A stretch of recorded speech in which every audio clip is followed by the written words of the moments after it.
Ranking और seating arrangement. Exam में ये सवाल देखकर अक्सर कंफ्यूजन होता है ना? पर चिंता की कोई बात नहीं। आज हम कुछ ऐसी कमाल की टेक्निक्स देखने वाले हैं जिनसे ये सवाल एकदम आसान हो जाएंगे। इसे समझिए अपनी एग्जाम के लिए एक क्विक रिव्यू गाइड। तो आज हम क्या क्या करने वाले हैं? सबसे पहले तो समझेंगे कि ये रैंकिंग आखिर है क्या। फिर देखेंगे अपना गोल्डन रूल L+R-1। इसके बाद आएगी एक और जबरदस्त टेक्निक, डिस्टेंस मेथड। फिर एक बहुत जरूरी कॉन्सेप्ट है डिस्टेंस-1, उसको समझेंगे। इन सबको एक मुश्किल सवाल पर लगाकर भी देखेंगे और आखिर में अपने 2 सबसे जरूरी हथियारों पर एक नजर डालेंगे। तो तैयार हैं? चलिए शुरू करते हैं। तो सबसे पहला और सबसे जरूरी काम 2 टॉपिक्स हैं जिनमें लोग अक्सर कंफ्यूज हो जाते हैं। एक है रैंकिंग और दूसरा है सीटिंग अरेंजमेंट। पहले इनका फर्क समझना बहुत जरूरी है। देखिए, रैंकिंग, जिसे क्रम व्यवस्था भी कहते हैं, इसका पूरा फोकस रैंक या पोजीशन पर होता है। मतलब कौन पहले नंबर पर है, कौन 15वें पर, कौन 20वें पर। वहीं दूसरी तरफ सिटिंग अरेंजमेंट इस बारे में है कि लोग फिजिकली कहाँ बैठे हैं, एक सीधी लाइन में या फिर एक गोले में। और आज हमारा पूरा ध्यान रैंकिंग के लॉजिक को क्रैक करने पर रहेगा। ठीक है, तो चलिए अपने पहले और सबसे बेसिक टूल से शुरू करते हैं। ये वो फॉर्मूला है जो हर उस सवाल में काम आएगा जहां एक ही इंसान की रैंक दोनों तरफ से बताई गई हो। और ये फॉर्मूला बहुत ही सिंपल है।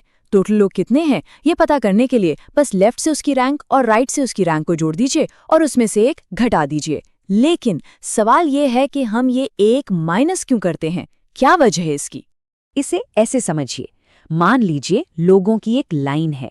हम किसी एक आदमी की पोजीशन पता करना चाहते हैं, तो पहले हम क्या करेंगे? हम लेफ्ट साइड से गिनना शुरू करेंगे, है ना? और फिर उसी आदमी की पोजीशन पता करने के लिए हम राइट साइड से भी गिनेंगे। अब यहीं पर सारा खेल है।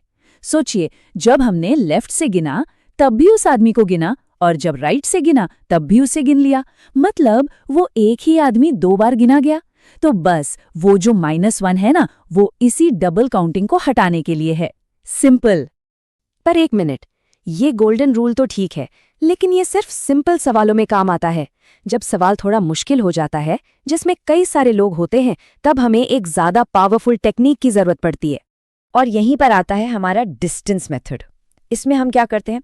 हम एक एक आदमी को नहीं गिनते, उसमें तो कंफ्यूजन हो जाएगा। हम सिंपल लाइनें खींचते हैं और ये लाइनें लोगों को नहीं बल्कि दूरी को दिखाती हैं। लाइन की लंबाई रैंक के बराबर। ये विजुअल तरीका ना चीजों को एकदम मक्खन जैसा क्लियर कर देता है। अब इस डिस्टेंस मेथड के पीछे एक बहुत ही मजेदार कॉन्सेप्ट काम करता है। ये इतना सिंपल है लेकिन इतना पावरफुल है कि आप हैरान हो जाएंगे। अच्छा, चलिए एक एग्जाम्पल लेते हैं। मान लीजिए एक लाइन है और इस लाइन की एक एंड से दूसरे एंड तक की टोटल दूरी या कह लीजिए डिस्टेंस 11 यूनिट है। तो अब सवाल ये है कि अगर डिस्टेंस 11 है तो इस जगह में कितने लोग खड़े हो सकते हैं? सोचिए जरा। और जवाब है, लोगों की संख्या हमेशा टोटल डिस्टेंस से 1 कम होगी। बस यही है वो कोर आइडिया। ये एक लाइन रैंकिंग के सारे सवालों का निचोड़ है।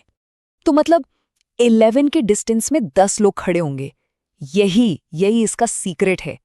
ठीक है, थ्योरी बहुत हो गई। अब एक मुश्किल सवाल लेते हैं, बिल्कुल एग्जाम वाला, और देखते हैं कि ये डिस्टेंस मेथड और हमारा कोर आइडिया कैसे स्टेप बाय स्टेप उसे सॉल्व करता है। तो जो भी जानकारी दी गई है उससे हम अपना डिस्टेंस डायग्राम बनाना शुरू करते हैं। एक एक पीस को जोड़ेंगे। सबसे पहले रवि लेफ्ट से 15वें नंबर पर है, तो हमने 15 की एक लाइन खींच दी। फिर अमित राइट से 16वें पर है, तो राइट से 16 की एक लाइन बना दी। अब दीपक जो है वो रवि के राइट में चौथा है, तो रवि से 4 यूनिट की एक और लाइन जोड़ दी। और आखिर में वही दीपक अमित के लेफ्ट में 5वां है, तो दीपक और अमित के बीच 5 यूनिट की लाइन बना दी। बस हो गया। अब देखिए इस डायग्राम का कमाल। एक डायग्राम और सारे जवाब आपकी मुट्ठी में। कुल दूरी निकालनी है, बस सारी लाइनों को जोड़ दो। 15 + 4 + 5 + 16 हो गया 40। और कुल लोग दूरी से 1 कम यानी 40 - 1 हो गए 39। रवि की रैंक राइट से चाहिए। 4 + 5 + 16 25वीं। रवि और अमित के बीच कितने लोग हैं? उनके बीच की दूरी है 4 + 5 यानी 9, तो लोग हुए 9 - 1 मतलब 8। है ना कमाल का? तो अगर हम सब कुछ समेटें तो इन सवालों को सॉल्व करने के लिए हमारे पास असल में बस दो ही मेन हथियार हैं। जब भी सवाल में सिर्फ एक ही इंसान की बात हो रही हो जिसकी रैंक दोनों तरफ से दी है तो गोल्डन रूल लगाइए। और जब भी सवाल में कई लोग हों और रिश्ते थोड़े कॉम्प्लेक्स हों तो बेझिझक डिस्टेंस मेथड का इस्तेमाल कीजिए। और दोनों में जो एक चीज कॉमन है वो है वो -1 का कॉन्सेप्ट। बस उसे समझ लिया तो सब आसान है।